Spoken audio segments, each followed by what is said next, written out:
வணக்கம் viewers, welcome back. IQOO 13 release ஆக போகுது. எப்படியும் டிசம்பர் மாதம் வந்துடும். ஸோ அதுக்கு முன்னாடியே ஐக்கூ ஃபேன்ஸ் எல்லாருக்குமே ஒரு நல்ல ட்ரீட்டாக கொடுக்கணும் அப்படின்னு நினச்சி ஐக்கூ கனெக்ட், அதாவது அவங்களோட கம்யூனிட்டி டீம் என்ன பண்ணுறாங்கன்னா ப்ராடக்ட் டீமோட சேர்ந்து ஒர்க் பண்ணி ஒரு ஸ்னீக் பிக் செஷன் வச்சுக்கோங்களேன். இல்லாட்டி பர்சனலாக எக்ஸ்பீரியன்ஸ் பண்ணுறதுக்கு, ஏன்னா எக்ஸ்பீரியன்ஸ் ஜோன் அப்படின்னு ஒன்று இல்லை அப்படின்னாலும் அப்படி ஒரு விஷயத்தை நம்ம மக்களுக்கு ரிலீஸ்க்கு முன்னாடியே கொடுத்தோம்னா அவங்க எக்ஸ்பீரியன்ஸ் பண்ணி பார்க்கட்டும். ரிலீஸ் ஆகும்போது வாங்கலாமா நம்ம அவங்க டிசைட் பண்ணிக்கலாம்ல அப்படின்ற மாதிரியான ஒரு ஈவெண்ட்டுங்க.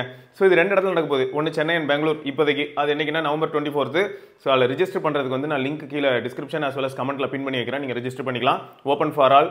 ஐக்கூ ஃபோன் வச்சிருக்கவங்க தான் வரணும்னு அவசியம் கிடையாது. அண்ட் குறிப்பாக என்னென்னா, நீங்கள் நல்ல பிஜிஎம்ஐ ஆடுவீங்க அப்படின்னா உங்களுக்கு ரொம்ப பெரிய பெனிஃபிட் இருக்கும். ஸோ பிஜிஎம்ஐ ஆடுறவங்க வந்தீங்கன்னா சூப்பராக இருக்கும். உங்களுக்கு அங்கேயே ஒரு டோர்னமெண்ட் மாதிரிலாம் அரேஞ்ச் பண்ணுவாங்க. அந்த டோர்னமெண்ட்டில் வின் பண்ணுறவங்க, நல்லா பெர்ஃபார்ம் பண்ணுறவங்களுக்குலாம் அமேசான் வவுச்சர்ஸ் இந்த மாதிரியான விஷயங்கள்லாம் கொடுப்பாங்க. இதுக்கு முன்னாடி ஒரு தடவை நான் போய் பார்த்தேங்க. அப்போ இதெல்லாம் நடந்துட்டு இருந்தது.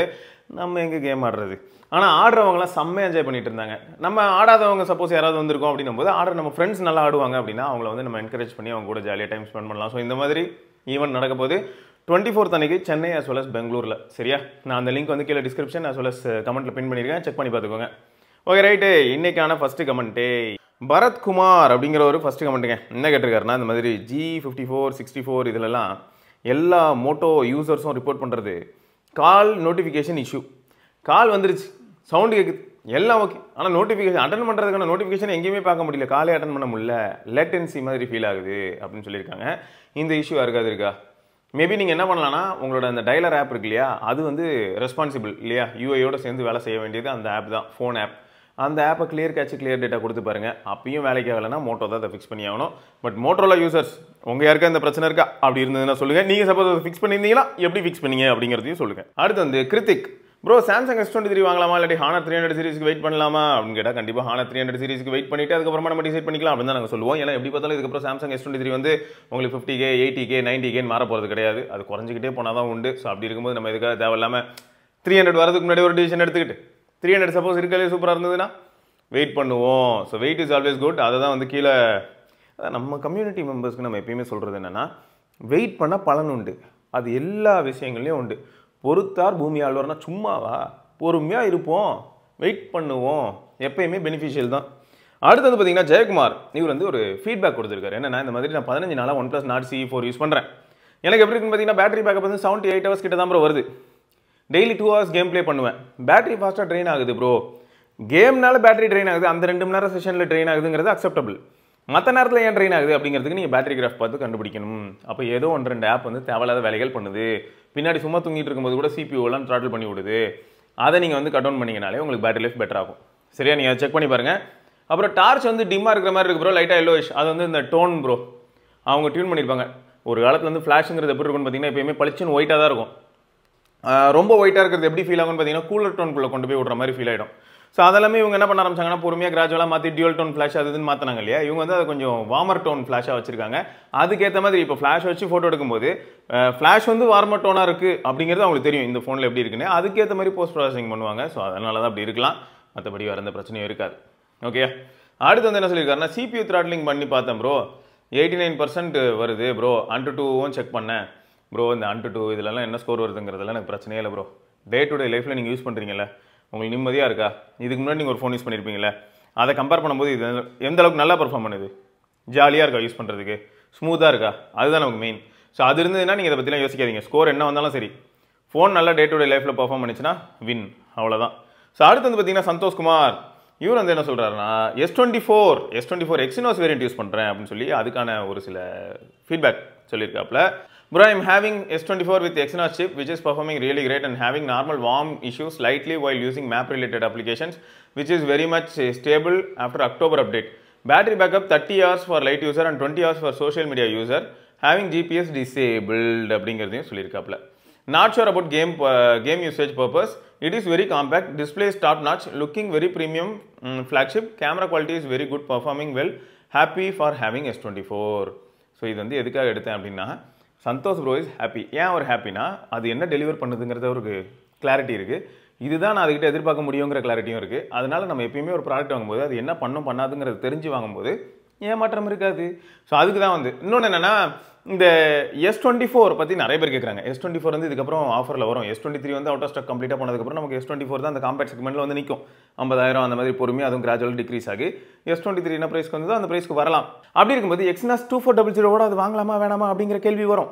அந்த கேள்வி வரும்போது Exynos 2400 ஒரு பக்கம் ஒரு casual user, media centric user, ஒரு காம்பேக்ட் ஃபோன் வேணும், காம்பேக்ட் ஃபோனில் நான் மீடியா அப்புறம் இது சோஷியல் ஆப்ஸ் இதெல்லாம் மட்டும் தான் யூஸ் பண்ணுவேன் அப்படிங்கிறவங்களுக்குலாம் பெரிய அளவில் ப்ராப்ளம் இருக்கக்கூடாது. பட் மெட்டா ஆப் நம்பி இந்த மாதிரியான ஒரு சில வார்த்தைகள் விடுறது கொஞ்சம் கஷ்டம் தான். இருந்தாலும் இந்த ஃபோனில் 7 இயர்ஸ் அப்டேட் இருக்குது, இந்த மாதிரியான ஒரு சில அட்வான்டேஜஸும் இருக்குது. ஸோ அதனால தான் என்னென்னா இந்த மாதிரியான ஒரு சில ஃபீட்பேக்ஸ் வரும்போது அதை எடுத்து உங்ககிட்ட சொல்கிறேன். நான் இப்போ என்ன சொல்ல வரேன், S24 கண்டிப்பாக வாங்கணும் அப்படி சொல்ல. S24 வாங்கினா எப்படி இருக்கும் அப்படிங்கிறதுக்கு சந்தோஷ் ப்ரோ மாதிரி ஒருத்தர் அவரோட ஃபீட்பேக் கொடுத்துருக்காரு. இதே மாதிரி வேறு யாராவது இருக்காங்க அப்படின்னா அவங்களுக்கும் இப்படிப்பட்ட ஒரு எக்ஸ்பீரியன்ஸ் கிடைக்கிறதுக்கான பாசிபிலிட்டி இருக்குது. ப்ராபபிலிட்டி தான் எல்லாமே. எப்பயுமே வந்து பார்த்தீங்கன்னா ஒரே மாதிரியான எக்ஸ்பீரியன்ஸ் எல்லாருக்குமே இருக்கணும்னு அவசியமே கிடையாது. Okay right. செங்குட்டுவன் இவர் என்ன சொல்லியிருக்காருன்னா, ப்ரோ ஃப்ளாக்ஷிப் கேமரா செட்டப் ஏன் ப்ரோ மிட்ரேஞ்ச் செக்மெண்ட்டில் கொண்டு வர மாட்டாங்க? 20 to 25K கொண்டு வரலாம்ல ப்ரோ. எப்போ பார்த்தாலும் மொபைல் வாங்குறது கேமராக்காக தான். ஆமாம், இப்போலாம் மொபைல் வாங்குறதே கேமராக்காக தான். Camera, battery backup, fast charging, normal display, stereo speakers இதெல்லாம் மேக்ஸிமம் பீப்புள் எதிர்பார்க்குறது. கேமரா மொபைல் வாங்கணுன்னாலே 55K மேலே போக வேண்டிய சுச்சுவேஷன். இதுக்கு ஒரு காரணம் இருக்குது. இதுக்கு முன்னாடி நான் எக்ஸ்பிளைன் பண்ணியிருக்கேன். என்னன்னு பார்த்தீங்கன்னா, இந்த மாதிரியான ஃபோன்ஸ் கேமரா சென்ட்ரிக் ஃபோன்ஸில் முக்கியமான ஃபேக்டர் என்ன அப்படின்னும் போது ஐஎஸ்பி இதெல்லாம் உள்ள ஹார்ட்வேரில் இருந்தாலும் நம்ம எல்லாருமே மறந்துடுற ஹார்ட்வேர் என்னென்னா, இத்தனைக்கும் சென்சாரை பற்றி கூட பேசிடுவோம். லென்ஸ் ரொம்ப முக்கியம் ப்ரோ. லென்ஸ் எந்த அளவுக்கு நல்லா இருக்குது அப்படிங்கிறது ரொம்ப ரொம்ப பெரிய ப்ரைம் ஃபேக்டர் இருக்கும். அதனால தான் எதுக்கு இல்லாட்டி வந்து கால்சியஸ் கூடலாம் போனோம், எதுக்கு ஷாமி வந்து லேக்கா கூட ஒர்க் பண்ணோம். இது எல்லாத்துக்கும் பின்னாடி இருக்க பெரிய காரணம் அதுதான். லென்ஸ் வந்து adds more to the overall photo or video அந்த குவாலிட்டி. லென்ஸில் தான் உங்களுக்கு ஃப்ளேராக இருக்கட்டும் இல்லாட்டி நிறைய ஃபேக்டர்ஸ் லென்ஸ் ரிலவெண்ட்டாக தான் வரும். ஸோ அதனால தான் என்ன ஆகுதுன்னா, மிட்ரேஞ்சிலையும் என்ட்ரி லெவல்லையும் அந்தளவுக்கு ஹை குவாலிட்டி லென்ஸ் கொடுக்க முடியாது. நீங்கள் நார்மலாக ஒரு ப்ரொஃபஷனல் கேமரா வாங்கும்போது அப்போ நீங்கள் டிஃப்ரெண்ட் லென்சஸ் பார்க்கும்போது உங்களுக்கு தெரியும் லென்ஸ் எவ்வளோ காஸ்ட்லி அப்படின்னு. அதே தான் இங்கே ஃபோன்லேயும். ஸோ அப்போ ஃபோன்லேயும் வந்து பார்த்தீங்கன்னா நிறைய ஃபோன்ஸ் நீங்கள் நினைக்கலாம் சூப்பராக இருக்குது, எல்லாம் ஓகே தான், 40,000 30,000 வாங்குறீங்க, ஸோ வேறு லெவலில் இருக்குது. லென்ஸ்னாலே உடனே எல்லாருக்கும் டக்குன்னு மைண்டில் என்ன வரணும், கிளாஸில் தானே லென்ஸ் இருக்க போது ஹோய் அப்படின்னு இருப்பீங்க. பிளாஸ்டிக் லென்ஸ், நிறைய பேர் பிளாஸ்டிக்கில் வேறு லென்ஸ் யூஸ் பண்ணுவாங்க. கிளாஸில் லென்ஸ் யூஸ் பண்ணக்கூடாதுன்னா யூஸ் பண்ணலாம், அதுக்கேற்ற மாதிரி அப்போ ப்ரைஸு இன்க்ரீஸ் ஆகும். கிளாஸில் அத்தனூண்டு லென்ஸு செய்யணும், அடுக்காக வைக்கணும், வெறும் ஒன்று இருக்காது உங்களுக்கு. அதனால தான் முன்னெல்லாம் நீங்கள் செக் பண்ணிங்கன்னா தெரியும் 5 லென்ஸு 6 லென்ஸ் அப்படின்னு சொல்லி மென்ஷன் பண்ணியிருப்பாங்க. உள்ள அத்தனை கிளாஸஸ் இருக்கும், கிளாஸஸ் ஆல்ரெடி பிளாஸ்டிக்கும் இருக்கும். முன்னெல்லாம் வந்து பிளாஸ்டிக் லென்ஸுங்கிறதுக்கே 5P லென்ஸு 6P லென்ஸ்னு போட்டிருப்பாங்க. இவ்வளவு அந்த Xiaomi 13 Proவில் ஃப்ளோட்டிங் லென்ஸ் இருந்தது இல்லையா, உள்ள ஃப்ளோட்டிங் செட்டப்பு. ஆனால் 3 லென்ஸ் ஒன்றா இருக்கும், 3 லென்ஸ் இன்னொன்று இருக்கும். ஸோ அதுவே மாறி அப்படியே மூவ் ஆகி ஃபோக்கல் லென்த்தை மாற்றிக்கும். ஸோ இதெல்லாமே வந்து வேறு லெவல், சாதாரண விஷயம் இல்லை, செம்ம. ஸோ இதுக்கு தான் என்ன சொல்கிறேன்னா, இந்த மாதிரியான விஷயங்களை கொண்டு வந்து மிட்ரேஞ்சில் கொடுக்க முடியுமா அப்படின்னா நம்ம எல்லாரும் பார்க்கும்போது எப்படி தெரியுமா இருக்கும், அது என்னங்க மிட்ரேஞ்சில் வந்து கொடுக்க முடியல அப்படின்ற மாதிரியான ஃபீல் இருக்கும். அப்படி இல்லைனா சம்டைம்ஸு 50 MP கேமரா அதே சென்சார் தான் 25,000 இருக்குது, அதே 50 MP அதே சென்சார் தான் 70,000 இருக்குது. ஆனால் ஏன் ப்ரோ டிஃப்ரென்ஸ் வருது, ப்ராசஸிங் டிஃப்ரென்ஸ் ஏன் வருது, அப்போ இதுலேயும் அதே மாதிரி தானே எடுக்கணும் அப்படின்னு நீங்கள் கேட்கலாம். ஆனால் ப்ராப்ளம் என்னென்னா, வெறும் லென்ஸு சென்சாரை தாண்டி இப்போ என்ன உள்ளே வருது அப்படின்னு பார்த்தீங்கன்னா, லென்ஸு ஃபர்ஸ்ட் ஆஃப் ஆல் வந்து ஒரே லென்ஸ் இருக்காது, சென்சார் ஒன்றா இருந்தாலும் லென்ஸ் மாறும். அதுக்கு அடுத்து உங்களுக்கு உள்ள ஐஎஸ்பி, நிறைய தடவை இதை பற்றி நம்ம பேசியிருப்போம். DSP and ISP, image signal processing, சாதாரண விஷயம் இல்லை. அதுக்குள்ளே ஒரு தனிப்பட்ட அல்காரிதம் இருக்கும். அண்ட் ஒவ்வொரு பிராண்டும் பார்த்தீங்கன்னா ஃப்ளாக்ஷிப்புக்குன்னு எக்ஸ்க்ளூசிவாக ஒரு சில கோட்ஸ் எழுதி வச்சிருப்பாங்க இந்த மாதிரியான போஸ்ட் ப்ராசஸிங்க்கு. ஸோ அப்போ மாறுது இல்லை. ஸோ அதனால தான் உங்களுக்கு வந்து ஒரே மாதிரியான குவாலிட்டியை நீங்கள் பார்க்க முடியறது கிடையாது. ப்ரைஸுக்கு ஏற்ற மாதிரி மாறுறதுக்கு மெயின் ரீசன் இது எல்லாமே தான். ஓகே, ஸோ கேமராவை கொடுத்துட முடியும், ஆனால் அதே குவாலிட்டியை டெலிவர் பண்ண முடியுமா, அங்கே தான் சேலஞ்ச் வருது, வேறு எதுவும் கிடையாது. ஓகே, அடுத்து வந்து பார்த்தீங்கன்னா மணி ஜோஷுவா என்ன கேட்டிருக்காங்கன்னா, ப்ரோ ரீசெண்டாக நான் ஐஎம் பற்றி பேசிகிட்டு இருந்தீங்க இல்லையா, அப்போ நானும் அந்த வாங்கலான்னு ஒரு ஐடியாவில் இருந்தேன். அப்போ தான் எதர்ச்சியாக ஆப்பிள் மியூசிக் ஆண்ட்ராய்டு ஆப் இருக்குன்னு A2D நந்தா வீடியோ மூலமாக கேள்விப்பட்டேன். சும்மா இன்ஸ்டால் பண்ணி லாகின் பண்ணேன். 1 month ஃப்ரீ ட்ரையல் கொடுத்தாங்க. சரி, அதையே ஆக்டிவேட் பண்ணிவிட்டு அப்படியே யூஸ் பண்ணிகிட்டு இருக்கேன். என்னோட OP 8 Pro and OP Buds Pro 2ஓட ஃபுல் பொட்டன்ஷியலை அப்போ தான் நான் அனுபவிக்கிறேன். சீரியஸ்லி செம்ம worth bro. After free trial monthly 99க்கு ஒர்த்தாக இருக்கும் போல். ஆமாம், ஆக்சுவலாக என்ன பிரச்சனைனா ப்ரோ, ஆடியோ எக்ஸ்க்ளூசிவாக பேசும்போது ஒரு சில இதிலலாம் நாங்கள் சொல்லியிருப்போம், இந்த மாதிரி ஆப்பிள் மியூசிக் வந்து லாஸ்லெஸ் சூப்பராக இருக்கும். அதில் நீங்கள் வந்து ஆடியோ குவாலிட்டி லிசன் பண்ணி பார்த்துட்டிங்கன்னா அதுக்கு அடிக்ட் ஆக வாய்ப்பு இருக்குது. இப்போ ஆப்பிள் மியூசிக் அண்ட் ஸ்பாட்டிஃபை 2 பேருமே வேறு லெவல்னு வச்சுக்கோங்களேன். இந்த ஸ்பேஸில் இவங்க 2 பேருமே சூப்பர். அப்போ ஜியோ மொக்கையான ஜியோவும் மொக்கன்லாம் சொல்ல வரல, ஜியோவும் நல்லா தான் இருக்கும். பட் இந்த ரேங்கிங் எப்படி இருக்குன்னா Apple Music Spotify Apple Music இவங்களுக்குள்ளார தான் காம்படிஷன் மாதிரி ஃபீல் ஆகும். ஆனால் இதில் இன்னொன்று இருக்குது ஆப்பிள் மியூசிக்கில். ஆனால் சர்ச் ரொம்ப கேவலமாக இருக்குது. நம்ம ஒன்று தேடினா அது ஒன்று கொடுக்குது. ரொம்ப டார்ச்சராக இருக்குது. நம்மளை ரொம்ப காலமாக வேவ் பார்த்துக்கிட்டு இருந்த ஒருத்தருக்கு வந்து இந்த மாதிரியான விஷயங்களை எப்படி டெலிவர் பண்ணுங்கிறது நல்லா தெரிஞ்சிருக்கு. அதனால தான் என்ன ஆகுதுன்னு பார்த்தீங்கன்னா ஆப்பிள் மியூசிக் சப்ஸ்கிரிப்ஷனே நான் வச்சுருந்தாலும் ஸ்பெசிஃபிக்காக இந்த மாதிரி ஏதாவது டெஸ்ட் பண்ணுறதுக்கு போய் அதை செக் பண்ண வேண்டியதாக இருக்குது. அப்பயும் கூட நான் அதை ப்ரைம் அப்ளிகேஷனாக எடுத்துக்கிறது இல்லை. ரீசன் என்னென்னா எல்லா ஜென்ரல் கன்சியூமர்கிட்டையும் ஆப்பிள் மியூசிக் இருக்குமானா இருக்காது. அதனால் நிறைய கண்டிஷன்ஸில் டெஸ்ட் பண்ணும்போது இருக்கிறதுலே ப்ரோ லெவலில் யோசிக்கும் போது ஆப்பிள் மியூசிக் வச்சு லிசன் பண்ணி பார்த்துட்டு செக் பண்ணிப்பேன். ஆனால் கேஷுவலாக இருக்கும்போது மேக்ஸிமம் யூசர்ஸ் வந்து யூடியூப் மியூசிக் மாதிரியோ இல்லாட்டி இந்த மாதிரி நார்மல் அப்ளிகேஷன் தான் யூஸ் பண்ணுவாங்க. அதில் லிசன் பண்ணி பார்ப்பேன். ஸோ அப்படி இருக்கும்போது என்ன ஆகுதுன்னா இதில் நிறைய ஃபேக்டர்ஸ் வருது. நீங்கள் தனிப்பட்ட முறையில் என்ன பண்ணலாம்னா உங்களோட அந்த டால்பியாக இருக்கட்டும் இல்லாட்டி டிராக் ஹெச்டியாக இருக்கட்டும் இல்லாட்டி எஸ்ஆர்எஸ் சரௌண்ட் சவுண்டாக இருக்கட்டும் இல்லாட்டி உள்ள நீங்கள் தனிப்பட்ட முறையில் ஒரு ஈக்குவலைசர் வச்சிருக்கீங்க அப்படின்னாலும் சரி. இந்த மாதிரி நிறைய இருக்குது. சவுண்ட் ஐடின்னு சொல்லிட்டு ஒரு ஆப் நீங்களாக இருந்தால் ரெக்கமெண்ட் பண்ணிங்க, அந்த ஆப்பையும் யூஸ் பண்ணி பார்த்தேன். ஸோ இந்த மாதிரி நிறைய அப்ளிகேஷன்ஸ் மூலமாக நீங்கள் என்ன பண்ண முடியும்னா ஈக்குவலைசர்ஸை கண்ட்ரோல் பண்ண முடியும். ஈக்குவலைசர் கண்ட்ரோல் பண்ணும்போது அப்போ ஆடியோவில் டிஃப்ரென்ஸ் இருக்குமானா 100% இருக்கும். ஸோ அந்த மாதிரி நிறைய விஷயங்கள் இருக்குது ப்ரோ. நம்ம வந்து இதில் தான் நல்லாயிருக்கும் அப்படின்ற மாதிரி ஒரு இடத்துல போய் கான்க்ரீட்டாக உட்கார முடியாது. நிறைய சேஞ்சஸ் பண்ணிங்கன்னா கம்ப்ளீட்டாக அவுட்புட்டே மாறும். ஸோ இதுக்கு தான் ஆடியோ ஃபீல்ட்ஸ்னு தனியாக ஒரு வீடியோ போட்டேன். ஆடியோ கிரிக்கன் அப்படின்னு சொல்லிட்டு ஒரு வீடியோ போட்டது காரணமே அதுதான். ஏன்னா சாதாரண ஃபேக்டர்ஸ் கிடையாது. ஆடியோவும் சரி எல்லாத்துலேயுமே நம்ம ரொம்ப நுணுக்கமாக உள்ளே இறங்க ஆரம்பிச்சோன்னா சாதாரணமாக 800க்கு கிடைக்கிற ஒரு ஹெட்ஃபோனு இல்லாட்டி 400க்கு கிடைக்கிற ஒரு இயர்ஃபோனு, அது நார்மல் ஒயர்டு ஹெட்செட்டு, அதோட குவாலிட்டியை கூட எந்த அளவுக்கு பெட்டர் பண்ண முடியுமோ அதுக்கேற்ற மாதிரி டியூன் பண்ண முடியும். இந்த இடத்துல சேலஞ்ச் என்னென்னா ஒரு ஆடியோ ப்ராடக்ட் டெலிவர் பண்ணுற கம்பெனி தனிப்பட்ட முறையில் அவங்களோட நேட்டிவ் அப்ளிகேஷனுக்குள்ளே ஒரு ஈக்குவலைசரை கொடுத்தாங்கன்னா அது அந்த ஹெட்ஃபோன்ஸ்க்கு மட்டும் அப்ளை ஆகும்போது நமக்கு அட்வான்டேஜ். இல்லாட்டி என்ன ஆகும்னா நீங்கள் வந்து சிஸ்டம் வைடு ஒரு சில ஈக்குவலைசர் மாற்றுவீங்க. அந்த ஈக்குவலைசர் வந்து என்ன ஆகும்னா ஒரு ப்ராடக்ட்டுக்கும் மாறும். இப்போ நீங்கள் யூஸ் பண்ணுற ஹெட்ஃபோனுக்கு அந்த ஈக்குவலைசர் கரெக்டாக இருக்கும். பட் வேறு ஒரு ஹெட்ஃபோன் சும்மா இப்போதைக்கு டைமிங் டக்குன்னு எடுத்து மாட்டினீங்கன்னா அதுக்கு அது செட் ஆகாது. ஏன்னா இப்போது நீங்கள் ஆல்ரெடி வாங்கின ஹெட்ஃபோனில் வந்து பேஸ் அந்தளவுக்கு நல்லா இல்லை, ஃப்ளாட்டாக இருக்குது, எனக்கான பேஸ் பூஸ்டடாக இருக்கணும் அப்படின்னு சொல்லிட்டு நீங்களே உட்காந்து என்ன பண்ணுறீங்கன்னா கிராஜுவலாக பூஸ்ட் பண்ணிடுறீங்க. இப்போ உங்கள் ஃப்ரெண்டோட டக்குன்னு வாங்கி கேட்கணும்னு நினைக்கிறீங்க, அவருக்கு ஆல்ரெடி பேஸ் பூஸ்டட். இப்போ என்ன ஆகுனா இந்த ஈக்குவலைசர் அதுலேயும் அப்ளை ஆகும். அப்போ என்ன ஆகுனா இன்னும் டிஸ்டார்டடாக பேஸ் இருக்கும். ஸோ இந்த மாதிரி நிறைய விஷயங்கள் இருக்குது. அதனால் ஆடியோவை பொறுத்த வரைக்குமா இருக்கட்டும், கேமராவை பொறுத்த வரைக்குமா இருக்கட்டும், இந்த மாதிரி ஒரு விஷயத்துக்குள்ளேயே ரொம்ப டீப்பாக இறங்கும் போது நிறைய ஃபேக்டர்ஸ் உள்ளே வரும். ஸோ அதனால தான் யோசிக்க வேண்டியதாக இருக்குது. Okay, but good. Apple music யாராவது வந்து நீங்கள் ஃப்ரெண்ட்ஸ் எல்லாம் சேர்ந்து ஆப்பிள் மியூசிக்லேயும் ஃபேமிலி ஆப்ஷன் உண்டு, ட்ரை பண்ணலாம். அதே மாதிரி யூடியூப் மியூசிக்கும் உங்களுக்கு யூடியூப் ப்ரீமியம் போடும்போது யூடியூப் மியூசிக்கும் அது கூடவே வந்துடும். ஸோ இதெல்லாமே வந்து அப்படி தான் ஃப்ரெண்ட்ஸ் எல்லாம் சேர்ந்து பண்ணிங்கன்னா உங்களுக்கு ஓரளவுக்கு லாபமாக இருக்கும். எஸ்கேஎம் அப்படிங்கிற நண்பர் வந்து என்ன கேட்டிருக்காருன்னா ஷவுமி மீ 11X ஐஎம்இஏ டிஸப்பியர்டா. ஆக்சுவலாக இந்த ஃபோனை பற்றி இதுக்கு முன்னாடி நம்ம ஒரு 2 வருஷம் முன்னாடி இந்த வீடியோ போட்டுக்கிட்டு இருக்கோம். இந்த ஃபோன் வந்து பார்க்க அற்புதமாக இருக்கும், ஆனால் யூஸ் பண்ணும்போது கொஞ்சம் கஷ்டப்படுத்தும் நம்மளை. அதுலேயும் அந்த டைமில் நிறைய பேர் வந்து போர்டு இஷ்யூ ரிப்போர்ட் பண்ணாங்க. ஸோ அந்த மாதிரியான ஒரு இஷ்யூ தான் இப்போ நீங்களும் ரிப்போர்ட் பண்ணியிருக்கீங்க. வேறு வழியே இல்லை ப்ரோ. ஒரு சில மாடலில் வந்து இந்த பிரச்சனை இருந்தது. போக்கோவில் கூட ஒரு சில மாடல்ஸில் நீங்கள் பார்த்துருக்கலாம் இந்த மாதிரியான பிரச்சனைகள் இருந்தது. அதனால தான் பொறுமையாக ஃபஸ்ட்டு இயர் பீஸ் இருக்கிறோம், அப்புறம் பார்த்தா ஃப்ரண்ட் கேமரா மட்டும் ஒர்க் ஆகலை, சிலருக்கு வந்து ரியர் கேமரா மட்டும் ஒர்க் ஆகலை. இது எல்லாமே அப்படி தான். இதுக்கு போய்ட்டு நம்ம கேட்கும்போது CPU ரீபாலிங் பண்ணணும். நிறைய பேர் யாருமே ப்ரொஃபஷனலாக பிராண்டோட சர்வீஸ் சப்போர்ட்டில் CPU ரீபாலிங்லாம் பண்ண மாட்டாங்க. டேரெக்டாக நான் வந்து போட மாத்திரன்னு தான் சொல்லுவாங்க. அதே சமயம் வெளியில் நம்ம எங்கேயாவது கொடுத்து ட்ரை பண்ணும்போதும் அவங்களுக்கும் வந்து அந்தளவுக்கு கான்ஃபிடென்ஸ் இருக்காது. ஏன்னா நம்பிக்கை எவ்வளோ தான் கொடுக்க முடியும், டாக்டர் மாதிரி தான் ஆகிடும். இப்படி சொல்லிட்டு தான் போகிற மாதிரி இருக்கும். ட்ரை பண்ணுவோம், முயற்சி பண்ணுவோம், ஒர்க் அவுட் ஆகும் அப்படின்னு சொல்லிட்டு தான் ட்ரை பண்ணுவாங்க. சில சமயங்களில் கம்ப்ளீட்டாக டெட் ஆகிறதுக்கான சான்ஸ் இருக்குது. அதுதான் இப்போ உங்கள் கதையில் நடந்திருக்கு. ஸோ அதனால் இந்த மாதிரியான ப்ராப்ளம்லாம் வருமா அப்படின்னு கேட்டால் ஒரு சில மாடல்ஸில் வந்திருக்கு. இந்த 888 பேஸ்டு 8 Gen 1 பேஸ்டு ஃபோன்ஸ்லாம் வந்து இந்த மாதிரியான போர்டு இஷ்யூ கொஞ்சம் ரிப்போர்ட் செய்யப்பட்டுள்ளது.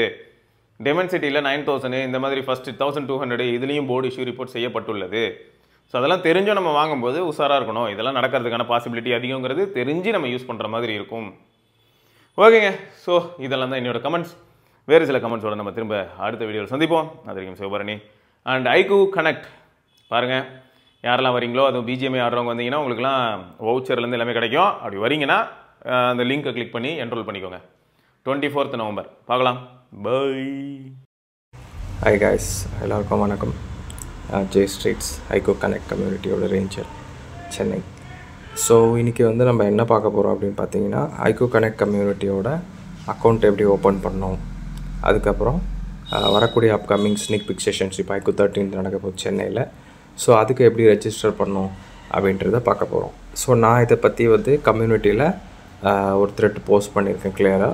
ஸோ அதை பேஸ் பண்ணி உங்களுக்கு இன்றைக்கி நான் உங்களுக்கு ஷேர் பண்ண போகிறேன். ஸோ ஃபர்ஸ்ட் வந்து நம்ம கம்யூனிட்டி அக்கௌண்ட் ஓப்பன் பண்ணுறதுக்கு நம்ம என்ன பண்ணோம் அப்படின்னு பார்த்தீங்கன்னா கூகுள் எனி ப்ரௌசர், அந்த ப்ரௌசரில் ஐக்கூ கனெக்ட் அப்படின்னு சொல்லிட்டு சர்ச் இன்ஜினில் சர்ச் பண்ணுங்கள். ஸோ சர்ச் பண்ணனையும் இந்த மாதிரி ஒரு ஃபர்ஸ்ட் லிங்க் ஒன்று வரும், official iQOO connect, iQOO community, iQOO connect அப்படின்னு சொல்லிட்டு. ஸோ அந்த லிங்க்கை நீங்கள் கிளிக் பண்ணணும். கிளிக் பண்ணனையும் இந்த மாதிரி ஒரு ஹோம் பேஜ் உங்களுக்கு வரும். ஸோ இந்த ஹோம் பேஜ் வந்தனையும் நீங்கள் என்ன பண்ணணும் அப்படின்னு பார்த்தீங்கன்னா உங்களோட ரைட் டாப்பில், அந்த ஹோம் பேஜில் ரைட் டாப்பில் ஒரு ஹியூமன் ஐக்கான் ஒன்று இருக்கும். ஸோ அந்த ஹியூமன் ஐக்கானை நம்ம கிளிக் பண்ணணும். கிளிக் பண்ணனையும் ஒரு மேலேருந்து ஒரு பாப்அப் வந்து இந்த மாதிரி வரும்.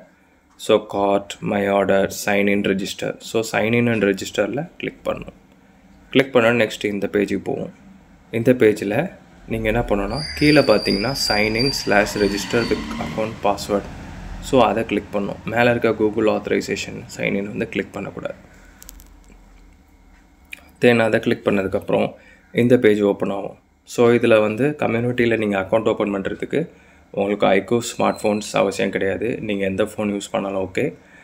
ஐக்கூவோட சிஸ்டம் ஐடி யூசர் ஐடி இருக்க வேண்டியதில்லை. ஜஸ்ட் இந்த கம்யூனிட்டி யூசர் ஐடி இருந்தால் போதும். நீங்கள் எந்த ஸ்னீக் பிக் வேணால் அட்டன் பண்ணலாம், ரெஜிஸ்டர் பண்ணலாம். சரிங்களா? ஸோ ஃபர்ஸ்ட் வந்து இந்த பேஜ் வரும். நீங்கள் கம்யூனிட்டி அக்கௌண்ட் ஓப்பன் பண்ணுறதுக்கு மொபைல் நம்பர் யூஸ் பண்ணலாம், அப்படி இல்லைனா இமெயில் ஐடி யூஸ் பண்ணலாம். ஸோ மொபைல் நம்பரில் நான் எப்படி பண்ணணுன்னு சொல்கிறேன். இமெயில் ஐடிக்கு கீழே ரெஜிஸ்டர் யுவர் இமெயில் அட்ரஸ்ன்னு இருக்குது பார்த்தீங்களா, அதை வந்து கிளிக் பண்ணிங்கன்னா இந்த பேஜ் இமெயில் ஐடிக்கு சேஞ்ச் ஆகும். ஸோ என்ன பண்ணோம் அப்படின்னு பார்த்தீங்கன்னா இதில் உங்களோட மொபைல் நம்பரை கரெக்டாக டைப் பண்ணணும். தென் பாஸ்வேர்டு நம்பர்ஸ் அண்ட் ஆல்ஃபபெட்ஸ் மிக்சடாக இருக்கணும். ஸோ அதை செட் பண்ணி இந்த டேர்ம்ஸ் அண்ட் கண்டிஷன் அக்ரி கொடுத்துட்டு நெக்ஸ்ட் கொடுத்தீங்க அப்படின்னா உங்கள் ஃபோன் நம்பருக்கு, அதாவது நீங்கள் கொடுத்த நம்பருக்கு ஒரு ஓடிபி வரும். ஸோ அந்த ஓடிபி வந்தோடனே இந்த டேர்ம்ஸ் அண்ட் கண்டிஷன்ஸை வந்து அக்ரி பண்ண சொல்லும். ஸோ இதை நீங்கள் அக்ரி பண்ணுற மாதிரி இருக்கும். நெக்ஸ்ட் வந்து இமெயில் நோட்டிஃபிகேஷன்ஸ், லைக் ஃப்யூச்சர் இந்த மாதிரி ஈவெண்ட்ஸ் எதனா வருதுன்னா உங்களுக்கு இமெயில் நோட்டிஃபை பண்ணுறதுக்காக இமெயில் நோட்டிஃபிகேஷன் இருக்கும். அதை அக்ரி கொடுத்தீங்கன்னா உங்களுக்கு இமெயிலில் மெயில் வரும். அதை வேணான்னாலும் அப்புறமா நீங்கள் சேஞ்ச் பண்ணிக்கலாம், ஒன்றும் ப்ராப்ளம் இல்லை. ஸோ ஒன்ஸ் நீங்கள் அக்ரி கொடுத்தனையும் இந்த ஹோம் பேஜில் இப்போ நீங்கள் லாகின் பண்ணிட்டீங்க. கம்யூனிட்டிக்கு ஐக்கூ கனெக்ட் கம்யூனிட்டியில் நீங்கள் அஃபிஷியலாக ஜாயின் ஆகிட்டீங்க.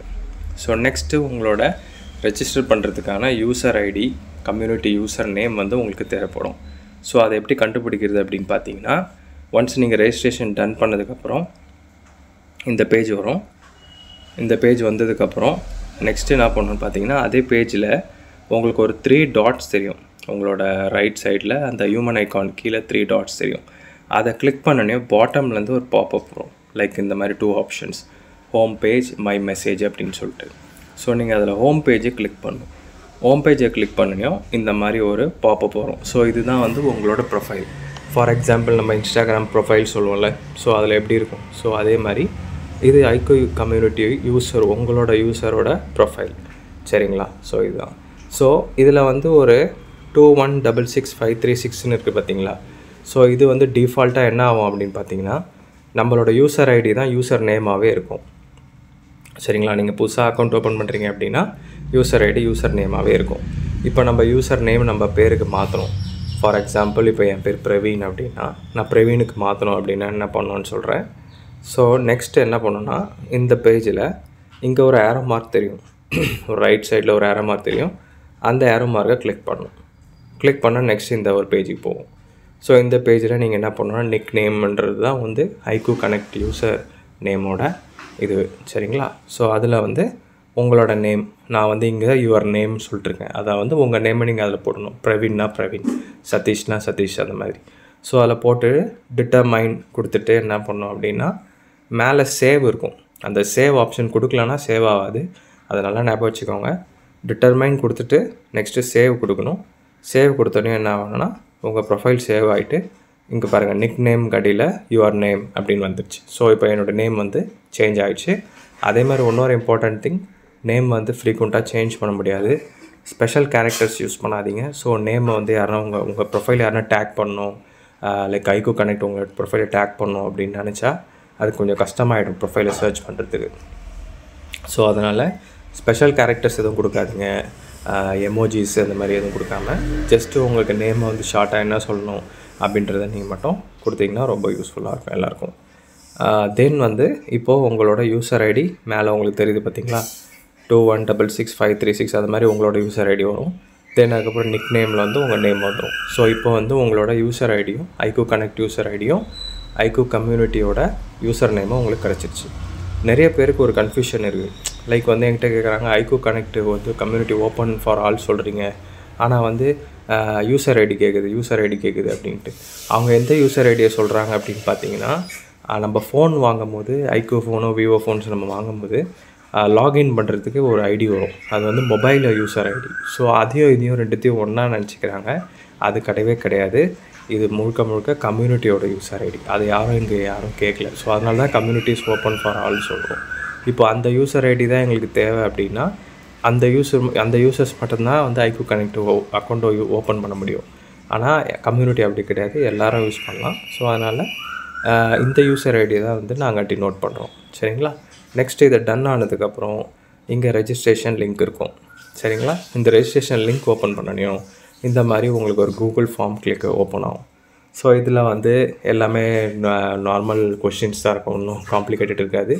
அது எல்லாத்தையுமே நீங்கள் செலக்ட் பண்ணிவிட்டு எந்த ஸ்பெசிஃபிக் சிட்டி, இப்போ சென்னைக்கு வரீங்கன்னா சென்னை கொடுத்துட்டு அதில் இருக்க கொஷின்ஸ் இருக்கும், நார்மல் கொஷின்ஸ், ஏஜ், அப்புறம் ஃபோன் நம்பர், இமெயில் ஐடி, இது எல்லாமே கரெக்டான டீட்டெயில்ஸ் கொடுங்க. அப்போ தான் வந்து நாளைக்கு உங்களை ரீச் பண்ணுவாங்க டீம் சைட்லேருந்து. ஸோ அப்போ உங்களுக்கு வென்யூ இது எல்லாமே உங்களுக்கு கரெக்டாக வந்து சேரும். ஸோ அதுக்காக இதை வந்து கரெக்டாக டீட்டெயில்ஸ் கொடுங்க. தென் இதில் வந்து அந்த கம்யூனிட்டி யூசர் ஐடியும் கம்யூனிட்டி யூசர் நேம் கேட்பாங்க. ஜஸ்ட்டு நீங்கள் என்ன பண்ணணும், இதிலேருந்து காப்பி பண்ணி எடுத்துகிட்டு வந்து இதில் பேஸ்ட் பண்ணிவிட்டு இதை ஓகே கொடுத்துடணும். ஓகே கொடுத்துட்டதுக்கப்புறம் என்ன ஆகும் அப்படின்னு பார்த்தீங்கன்னா, உங்களுக்கு ஒரு தேங்க்ஸ் ஃபார் த ரெஜிஸ்ட்ரேஷன் சொல்லிட்டு ஒரு பாப்பப் வரும்.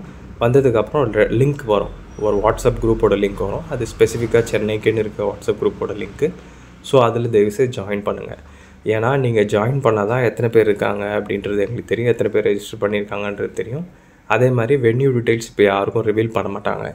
யாருக்கு செலக்ட் பண்ணுறாங்க, ரெஜிஸ்டர் பண்ணுறதுல யார் செலக்ட் பண்ணுறாங்களோ அவங்களுக்கு பர்சனலாக மெயில் பண்ணுவாங்க. ஸோ அதனால் அந்த குரூப்பில் இருந்தீங்கன்னா உங்களுக்கு ஃப்யூச்சர் அப்டேட்ஸ் பற்றிலாம் தெரிய வரும். ஸோ அதுக்காக தான் நான் சொல்கிறேன், அந்த குரூப்பில் ஆட் ஆகுங்க. அந்த குரூப் வந்து ஒரு க்ளோஸ் குரூப் தான், எந்த ஒரு டிஸ்டர்பன்ஸுமே இருக்காது. அஃபிஷியல் சைட்லேருந்து மட்டும்தான் வந்து நோட்டிஃபிகேஷன்ஸ் வருமே தவிர வேறு யாரும் யூசர்ஸ் யாரும் பேச மாட்டாங்க. ஸோ இதுதான் வந்து இதை ரெஜிஸ்டர் பண்ணுறதுக்கான ப்ராசஸ். ஸோ ரொம்ப சிம்பிள் தான். நான் வந்து உங்களுக்கு தெளிவாக இருக்கணுன்றதுக்காக இதோட டீட்டெயில்டாக போட்டிருக்கேன், மற்றபடி வேறு எதுவுமே இல்லை. எல்லோரும் வாங்க, ரெஜிஸ்டர் பண்ணுங்கள். ஐக்கூ 13 ஸ்னிக் பிக்கில் சென்னையோட இதில் நானும் இருப்பேன். நம்ம மீட் பண்ணலாம். ஓகே கைஸ், பாய்.